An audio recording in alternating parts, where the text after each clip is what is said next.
Hello, and welcome back to another day of Crypto Observance with the Crypto Observers, a podcast that lives on the frontier of the cryptocurrency revolution. It's important to note that these are just our observations and not to be considered professional financial advice.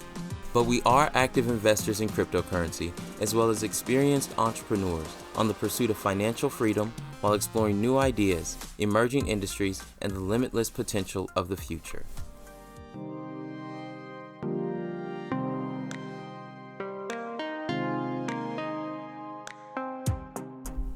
Hello, welcome to another episode of Crypto Observers. We are excited to be with you today. Going to get right into it. Today is November 8th, 2019. You're here with Mindy and Christian for Crypto Observers.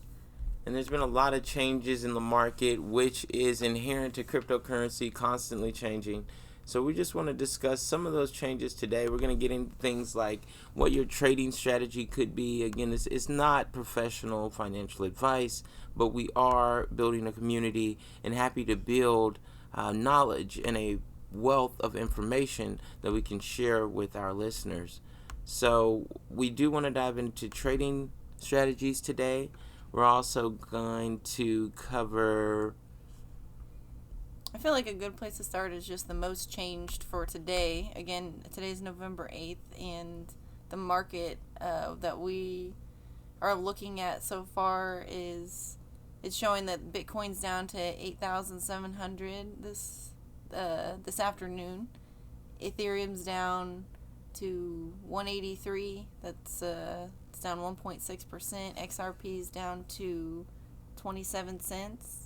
That's down 5.8%. Looks like Bitcoin Cash and Litecoin are both down, and those are the most changed within the last.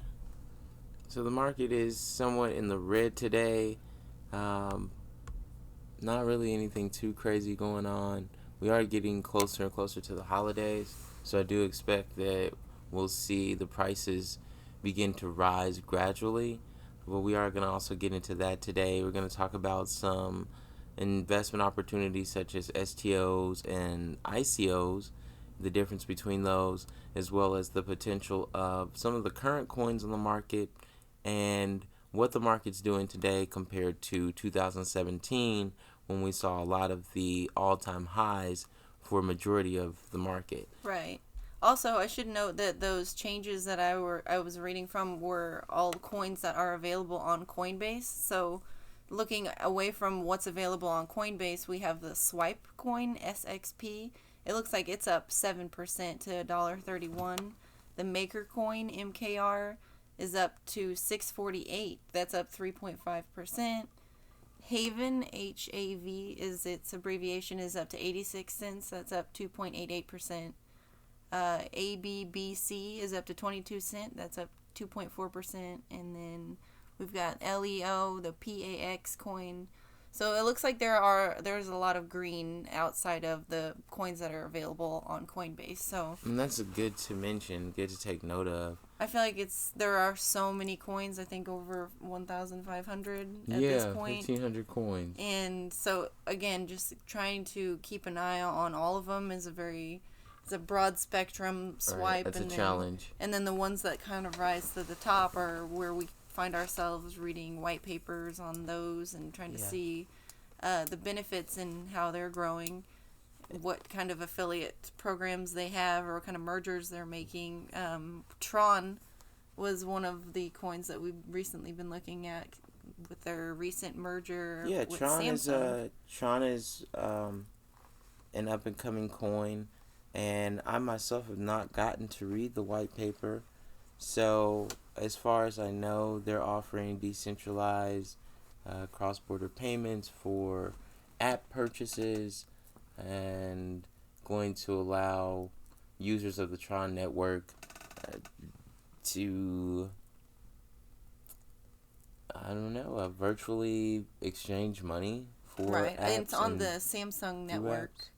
So anybody with a Samsung phone, essentially... All right, they just signed the deal with Samsung. So they would probably... I don't know how they're going to integrate it. I would guess that most of the people who have Samsung phones will get an update saying that this is added to their OS and that they can now use this Tron currency to exchange for things, like in-app purchases. And the reason that we discussed Tron, we were talking about the potential for investing in a smaller coin. Tron currently is at about 2 cents, and it was recently only at 1 cent. It's on the rise. So when you see things like getting into trading strategies, when you see things like a coin signing a deal with a major brand such as Samsung, that's an indication to me to do more research on that coin and to have a better understanding of what their long-term vision is. And if it is something that you support or you can get behind, then I would suggest investing in that coin. Especially while it's so low. Especially, yes. So we've been talking about merging some of our investments over to a different exchange that does support Tron, so that we can try to be ahead of that wave. So it kind of all comes down to perspective when you're looking at the market. If you're looking at the market only from a, let's say, Coinbase perspective, where you're only seeing the coins that are on Coinbase and that's all you're investing in, there are going to be opportunities that you're missing out on other exchanges, so in other areas of the market. What I myself have been looking into is getting onto an exchange like Bittrex or Binance. And as many of you know, Binance recently stopped allowing accounts for United States investors. Yeah. So one of the only options was Bittrex. And Bittrex, there's some others out there too. You can look up Kraken, I think blockchain.io, but they only offer very few coins. So there are other exchange options, but Bittrex offers a wide majority of the 1,500 coins that are actually available on the market. Right. And that's exciting, because when you do see a new opportunity and you find a coin like Tron and you hear that they're doing major deals with big brands and you want to get invested, Bittrex makes it really easy. You can exchange your, well, let me not say easy, because there's still a process. There's still a process, and you still have to understand what exactly you want in exchange for what you have. Yeah, and you have to understand how to exchange the values when you're moving over to these different exchanges. So exactly. Coinbase is a very consumer-friendly exchange. Mm-hmm. And they don't work off of a stock market setup where it's calls and puts or stop loss. They work off of a vocabulary of just buy, sell, trade. Mm-hmm. And I think that builds this false idea that when you get into the larger market, that's how you trade, and that is not the case. When you get into the larger market, you're going to need to know the value of Bitcoin, down to the decimal, and be able to exchange your Bitcoin or Ethereum for these other coins. So that is going to have to go into your strategy when you're thinking about trading outside of Coinbase. Another thing you want to consider is how you're going to actually withdraw your funds. So let's say you move over to Bittrex, and you can do this by sending Ethereum from your Coinbase Ethereum wallet to your Bittrex Ethereum wallet. You want to be very specific that you're sending it from your Ethereum wallet to your Ethereum wallet. If you confuse your wallet address with, let's say, Bitcoin, you have the potential, you will likely lose all of the Ethereum that you transfer. So you just want to look into that. There are some details that you need to pay attention to when trading cryptocurrency and moving it across exchanges. However, once you do have the Ethereum on, let's say, Bittrex, transferred over from Coinbase, then you can begin buying other assets like Tron. Some others are VeChain, HoloChain, but those are, HoloChain, for instance, is an STO, and we're going to get into that in just a moment. But once you get onto an exchange like Bittrex, you would purchase your Tron and await those gains. Wait for the price to increase. Right. And then you would transfer any gains back over to Coinbase, theoretically, after trading it into Ethereum. Right. So it is a bit of a process. There are some details you got to pay attention to. And that makes sense that at this point, whenever we get to I feel like now is a good time to kind of make some establish the difference between ICOs and STOs and how they stem from each other and work together to kind of create this newer platform that we're seeing. So, ICO's initial coin offering, and that's kind of what we've been seeing or we've been exposed to. Right, yes. And Christian made a pretty good analogy earlier. It's like the Wild West of crypto. Essentially just like the cryptocurrencies that we've seen, essentially Bitcoin and Litecoin. And the way that the market has evolved has paved the way for STOs, which is a security token offering, which is kind of following the same trend with more security. Yeah, so to back up and give you a little more perspective on that, originally coming into cryptocurrency, there were, after the Bitcoin craze, there were a lot of companies that just popped up and started their own coin. And these coins were utility tokens. So I shouldn't even call them coins. They were utility tokens based off of the Ethereum network. Mm-hmm. And the tokens typically allowed you to do some type of trade within a certain atmosphere or on a certain platform. And when you invested in the token, you were not getting any investment or equity from the company. You were instead literally trading money for tokens, like you would at an arcade. Yeah. And that's been something that we've discussed before. It's not necessarily a bad idea, but what happens is companies take advantage of that, and instead of creating a utility token that actually has utility and then building the platform and building all of the instances throughout society in which you can actually utilize the token, instead of that happening, they open up shop, sell you the token, make $1 billion, and then shut down. And they never develop the platform. People lose all their money, and it makes cryptocurrency a scary place. Mm-hmm. It makes it a scary market, and people don't want to invest. Right, especially when it comes to thinking about investing long term. Right, or with larger amounts of money. Mm-hmm. When we think about the banking system and these financial institutions that have not yet gotten into the cryptocurrency market, and bringing that over to STOs, security token offerings. It's a slight change in the game, but I think it's just what's needed to get that financial backing pumped into crypto. Right, it's almost like the backbone of it. Yeah, yeah. It's I almost want to call it a revolution, but it's not really a revolution. It's just kind of framework, maybe. Yeah. So, let's get into what security tokens are. They are essentially the same thing as an ICO, which is an initial coin offering.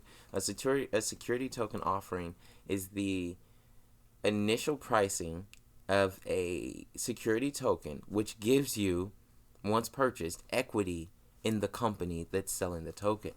So instead of it being just like ICOs, you throw your money in, you get this token, you hope the value goes up so you can sell it. You're actually investing in this company, almost like buying a stock.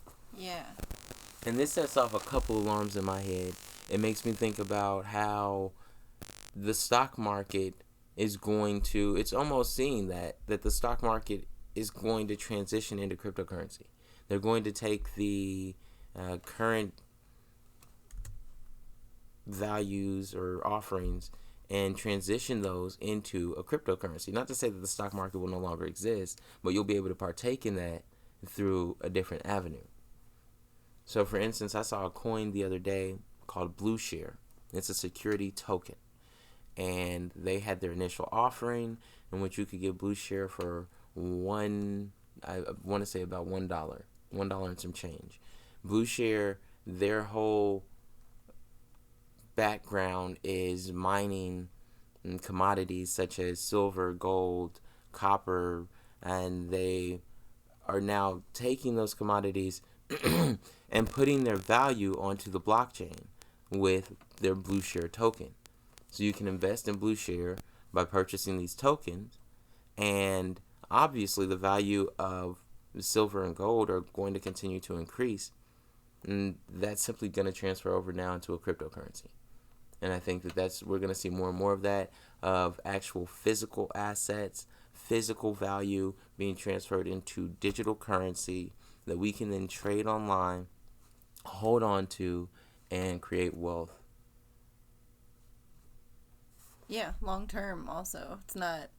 It's not a fickle system where you're sitting around worried about the volatility of the market. It's almost like once the gears start turning on these newer ways to kind of profit or Yeah. tokenize services, it's all gonna click into motion, and Right. the gears So, of the engine of our society. As I feel like the way it's based off of centralized banking, there's a lot of just like cogs in the gears. They can't keep turning to like feed the people or like generate income that really benefits the common person who's putting in the effort. So it's kind of gonna refunnel all of these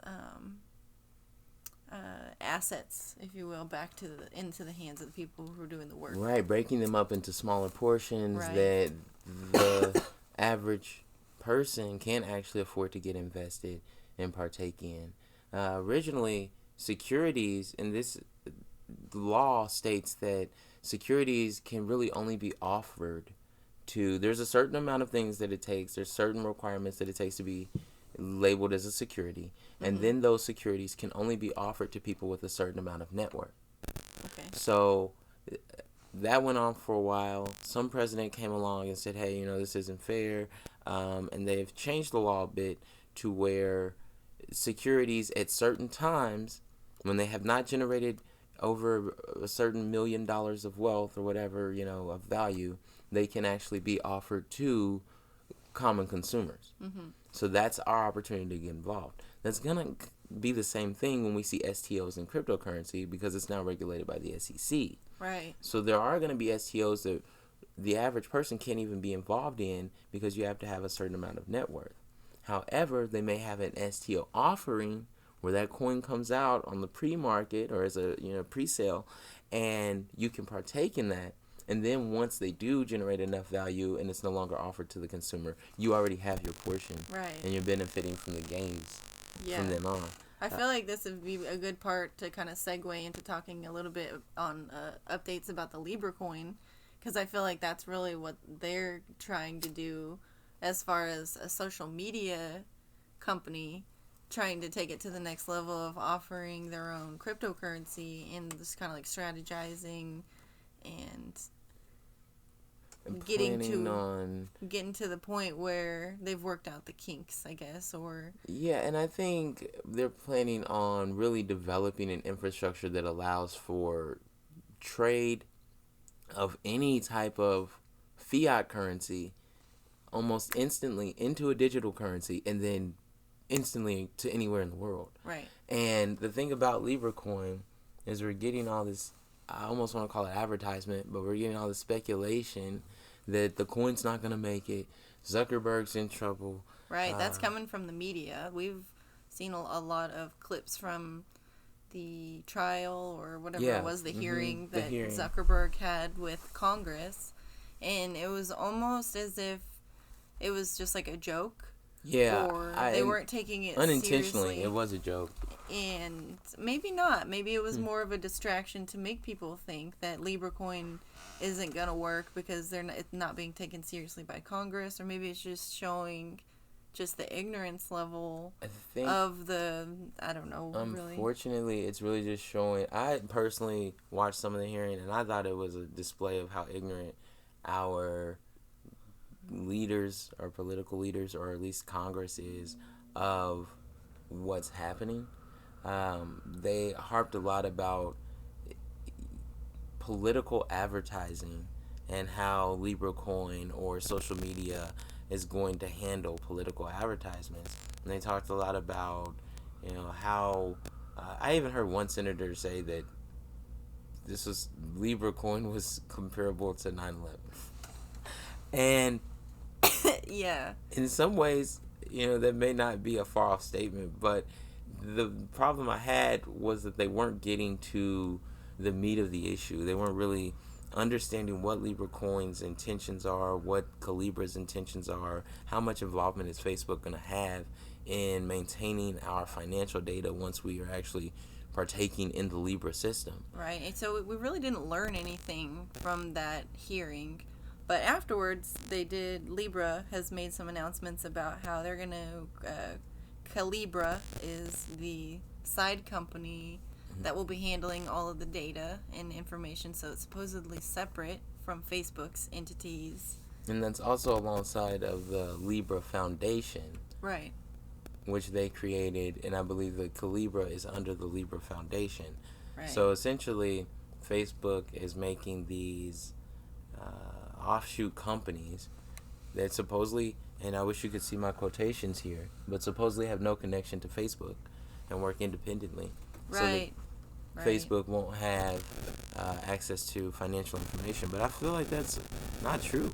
Because Libra will have its own app, supposedly, and then it'll be available on the WhatsApp, which people use for like a Facebook Messenger side app, almost like replacement. There's the word. But also, Facebook Messenger will have the option to utilize Libra coin. So I feel like at any given time, we could go, just reflect back on previous actions from Facebook and look at the name Cambridge Analytics and draw some similarities to their new Calibra company that they have now founded, and we would definitely have some questions that I would guess Congress should be asking to Mark Zuckerberg, but they weren't. They were very sidetracked about asking questions about racial issues, or if it's about things that don't really pertain, fund politics, and not really getting to the root of the issue. I would agree with Mindy as far as go ahead and research Cambridge Analytics and Facebook, and also their involvement with Brexit. And I think that'll show that there's a clear behind-the-scenes plan to not only manipulate the masses into an agenda, but also collect our data. To collect our data and to utilize it for whatever agenda they have, or whoever the highest bidder that wants to purchase that data. And also, I want you to pay attention to when you're hearing information about how unsuccessful Libra Coin is going to be. Look at the context. I noticed the other day, I was just telling this to Mindy, I saw a article that had a picture of Mark Zuckerberg, and he was kind of frowning walking into court, and the title read, Libra Coin in trouble. And it just made me realize that they show us an image and give us words, and we create the rest. And we start to think, oh, this coin's not going to make it, or whatever Facebook is up to is not going to work out. Congress is going to handle it. But then in reality, they're succeeding on every other front. It's just that the media is telling us it's not going to succeed. Projecting this other narrative as if it's not going to be what's reality. Right, and it's nothing to worry about. Don't worry about it until you wake up and everyone's using Libra to handle their payments, and what other implications that has on society. Right. I feel like, if anything, it kind of... It's so necessary. What cryptocurrency brings to the table is so necessary that it's almost as if the brakes have been put on every other asset that is not controlled, that is decentralized. Because I view Libra coin as a very centralized coin. It's like one of the first centralized coins, and that's going to be the introduction to cryptocurrency for a lot of the younger population, and they're going to maybe view what is most available, easiest to use, because it's integrated on their social media platform. Yeah. So it's kind of like people are just going to dump their information into it because it's easier to access. I think mainstream-wise, eventually, the buzz about cryptocurrency is going to die down. It's going to hit a peak and then die down. And what will happen is we'll have a market like we do with the stock market. Right, a market bubble. Where there are traders.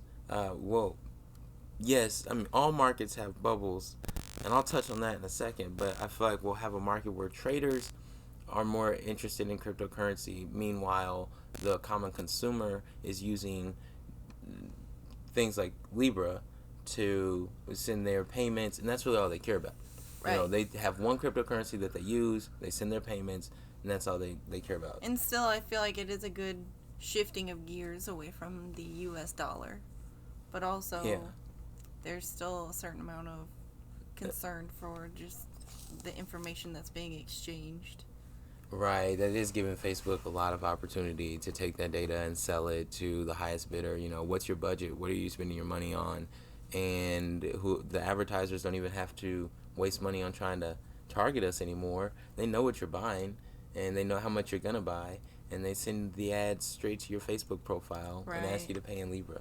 And I mean, it's gonna get thicker and thicker to the point where like you really can't even utilize social media without being bombarded by advertisements. Kind of the way television had become. Right. I don't know if you ever seen that South Park episode where everybody was an ad. It was almost like the zombie apocalypse. Oh no! Where people were turning into ads instead of zombies. I haven't seen that one, but that sounds pretty funny. It's kind of what's happening when you kind of see how capitalism, the way to overtake, you know, your control in it is to start your own business. So it's like you start walking around with your own like company logos on your shirt and promoting your website, and it's like you are like a walking ad. Right. I mean, well, I think at least it'd be better to be a walking ad for yourself than to unintentionally be a walking ad for everything around you. Like Nike or Pepsi. Or Gucci. Or anything. Trojan, you know. For the most part, people only wear like stuff for other people's company. They pay extra for the more reputable brands. I think I mean, it all has a cycle, and kind of going back to market bubbles, just like buying all those things, you know, the most trendiest item has a cycle. There'll be something that's in style for a minute, and then it goes away. But we always buy clothing, you know? So whatever the brand is that's popular at the moment, people go with it. But under that, there's always the need for clothing.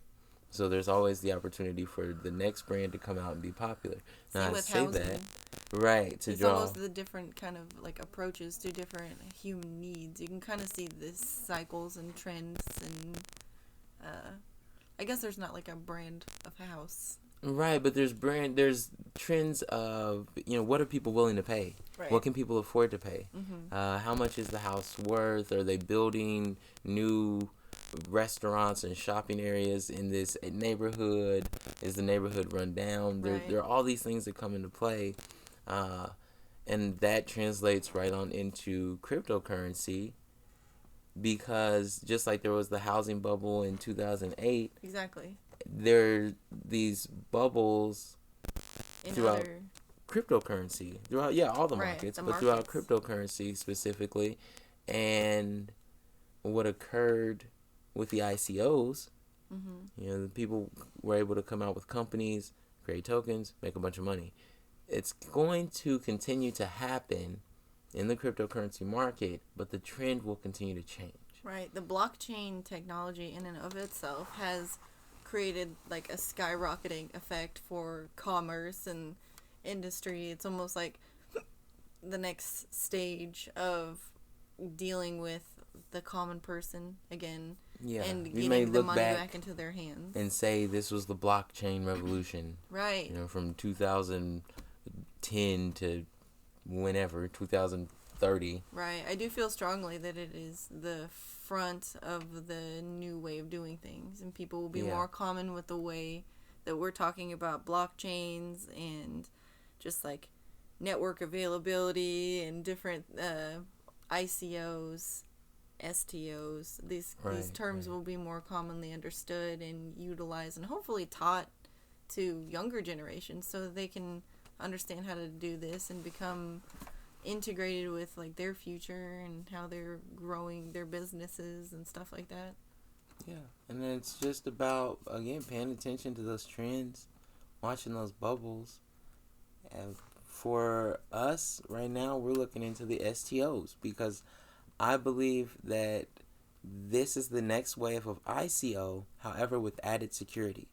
So what that means is that the banks, the financial investment companies, they are going to see this as an opportunity to get involved in cryptocurrency like they weren't before. Right. But now without the Wild Wild West aspect, or the idea that they don't have any opportunity to retain their losses. You know, if a company were to go belly up, they have no real investment. Before, with the ICOs, there was no real investment in a company. Right. Now you can invest in actual equity. Right. And you have legal rights that's managed by the SEC at this point. So you have legal rights. If a company were to just disappear, you do have the ability to pursue legal action and try to get back whatever you lost. There's even, you know, since the SEC got involved, they've been going back for a lot of those ICO companies and making them pay fines or refund all their investors. It kind of makes sense, though. Because it's kind of necessary. The people who have laid the foundation were not rewarded in any way. True, right. They kind of got robbed. Right, and they didn't see it coming, and there should be, I feel like, some repercussion, but also that lesson is now in the books, right? You can't do that anymore. There are kind of laws that they structure and they put the words down on paper saying you can't recreate this situation, which we know is just like intending to do others wrong financially. So there's kind of, I was doing some research on blockchain, and there's like public blockchains and private blockchains. The differences are the public blockchains have an open network. Ability to participate is made available to everyone, and that's completely decentralized.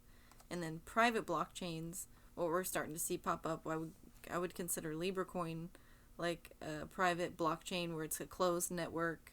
It's adjusted to the wishes of the participants.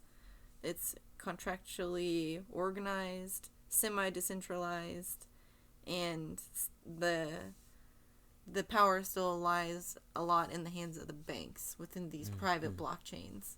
So it's kind of like we're seeing our centralized market shifting gears into wanting to utilize these newer upcoming cryptocurrencies. Right, they want to use the decentralized technology, but they want to centralize it. Exactly. And keep us relying on the same systems we've been relying on. Exactly, and kind of come in behind the curtain. Utilizing our trust in their names. If you pay attention, I think China's doing the same thing, right? They're making their own cryptocurrency, but they're making it more centralized toward the Chinese government. I don't see that there's too much difference from what China is doing and what Facebook is attempting to do. It's just that the United States government itself is not out here saying, hey, we're developing a cryptocurrency. But instead, we have this major player in social behavior creating a cryptocurrency, and we're getting bombarded with information about it from the media. So people that have no awareness of cryptocurrency whatsoever can be sitting in their living rooms, and suddenly they see a face that they recognize, Mark Zuckerberg. They know what he's done, Facebook, or they have some familiarity with it, and now he's creating a cryptocurrency. Okay, what does that mean? I keep hearing that Bitcoin. That's the only other thing I really know. So it's creating this awareness of the market, but at the same time, fear. And it's keeping people afraid from investing. And that's going to build up and build up and build up until they say, oh, okay, here's Libra coin. This is the safe cryptocurrency. Right. All that fear stuff, don't worry about that. No, remember he went through the SEC and he had to meet with Congress. Yes, we handled it. It's all safe. Right. Trust Libra coin. And that's what they're setting us up for. And it does feel like a major distraction, just kind of, again, behind a certain veil of familiarity and ease of access. That's what will bring it to the forefront. Right, and that's what's going to allow it to be more popular than, let's say, Bitcoin or Ethereum. But, I mean, I personally think that the original cryptocurrencies are going to come out on top.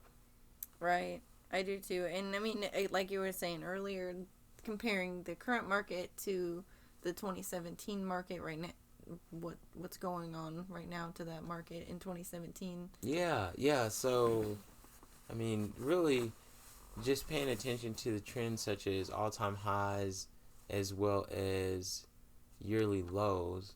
Bitcoin, for instance, in 2017 hit about $8,000 right around this time of year, November, and then from early November to late December gradually climbed to $20,000, which is its current all-time high. Right.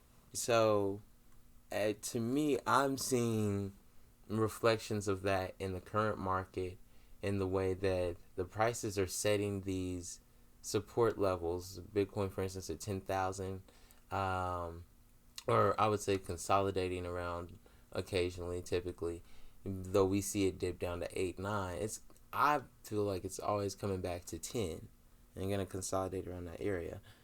But then we'll also see these points where new money floods into the market and it shoots up. And that's what's happening. We're getting so much more awareness out due to the Mark Zuckerberg and Libra thing. People are becoming more aware of cryptocurrency. There's more, I would say, economic flourishment during this time. And people are giving gifts, inheritance, and all kind of things. And they want to invest that money, and they want to put it somewhere where it's going to earn them more money. And cryptocurrency right now is a shining star for that. Right. So, it really is just the newest wave of the future that I can see coming. It's pretty exciting. And there's also the Bitcoin halving coming up. Okay, and that's going to be in May, I believe, of 2020. But if you remember the Litecoin halving, there was this big price jump before the halving. And then once the halving happened, it just kind of like sizzled out and gradually went back down to the point I think we even saw it at $48 at the lowest. Yeah, it got down really into a stagnant number. Imagine that effect on Bitcoin. Sitting at $8,000 right now. I've heard it be referred to as a generational opportunity, buying opportunity. As if, only the people alive right now are really going to have the opportunity to take place in an $8,000 Bitcoin. Right. Because from now on, it's going to be $10,000 and up. And I just see those trends occurring. I see another 2017 on the horizon. Hopefully, you can also do your research on the Bitcoin Golden Cross. That was mentioned in an article I was reading, but we are getting short on time. Mindy, what else did you have to go over? Not a lot. I just feel like it's just exciting to see the sustainable value in blockchain. I've just been doing a lot of research about the benefits of the blockchain technology on almost every single industry and how it can be tokenized and how it's starting, like these trends are starting and they're not just ideas anymore. They're actually being put into place, from real estate to buying vehicles, like art and being able to divide those assets up. Right. And create commonwealth. Right. As opposed to just one person being able to own a house. Yeah. And you can split that ownership up. Right. And then if there's a renter, even, that money is then divided amongst those owners. Right. It's going to really release the grasp that capitalism has held on the way that we exchange anything. So I'm just really excited about that, and I feel like it really fuels my interest in reading more and like constantly staying up to date on these technologies and how they're being implemented. And that really makes it hard for me to pass up on one more topic, which is the potential of Ethereum. And the reason I want to bring that up is because if you do your research on the majority of these tokens, I would say 90%, if not 100%, are developed on the Ethereum network. So what that means to me, and just how we were referring to earlier, trading your coins onto another exchange, Ethereum is going to be the entrance point for a lot of consumers as far as cryptocurrency. When they really start to understand it and they know that they want to get involved in other tokens, they're going to invest in Ethereum because it's the easiest to trade for those tokens. Most accessible. So I think we'll constantly see, or soon we'll see, the price of Ethereum get back towards its all-time high, which was around $1,000. Maybe consolidate around somewhere around $750 a coin. But yeah, keep your eyes on Ethereum. Look into that. Understand how smart contracts work, and how that's going to allow developers to build more and more utility tokens, security tokens, and things that we're not even thinking of yet. Yeah, definitely. But thanks again for joining us for Crypto Observers. I hope that this has been an informative episode. Yeah, we're really grateful that you took the time to listen, and we do honor your feedback. So whatever way you're listening to this, whether it's on iTunes or Spotify, or even you can probably find our page on YouTube. We also have a LinkedIn account. If we would really want to connect there and just share links or any. We're really into infographics. Christian has his own business. Again, I've mentioned Generation Architect and True Target Marketing, where he's constantly pumping out data. So you can find I'm him. definitely trying to make some useful information. Again, that's generationarchitect.org as well as truetargetmarketing.com. My plan is to, with Generation Architect, give you the opportunity to learn the skills necessary to build your business and get you on the right path. Meanwhile, True Target Marketing, once your business is established, can offer you the marketing necessary to reach your audience and actually create those sales. So definitely want to build this community. Reach out, guys. Give us your questions. Tell us what you're thinking about. What should we be talking about? Yeah, which currencies maybe that you've been thinking about investing in, or if you have any questions on how to get started with that, we're definitely here for help and suggestions. But again, this isn't just, it's not professional advice. We're just crypto observers. We're really intrigued and interested and excited about the future of cryptocurrency. And we'll see you next time. Yeah, thanks again for listening. Thanks for tuning in to another episode of Crypto Observers. As always, we had a great time and hope you did as well. Tell us how you feel in the comments, like us on Facebook at Crypto Observers, and be sure to follow us so you don't miss future episodes. In every episode, we try to provide our listeners with beneficial resources that can make you a better crypto investor and a more successful entrepreneur. So if you're new to cryptocurrency and simply want to start investing with as little as $5, Coinbase is the place to be. With an intuitive user interface and live monitoring of your portfolio from your phone or computer, Coinbase is the perfect online exchange for beginners, and even more for experienced investors. Use our link to get $10 of crypto for free when you invest your first $100. Are you struggling to make online payments? Does your bank charge unnecessary fees? Need a checking or savings account fast? Consider switching to Chime Banking, an online banking platform that provides you with all the same resources as a traditional bank. Easily get a checking account with accessible routing and account numbers, cashback savings, a custom debit card, and above all else, no fees. Use our link to create an account today, entirely free.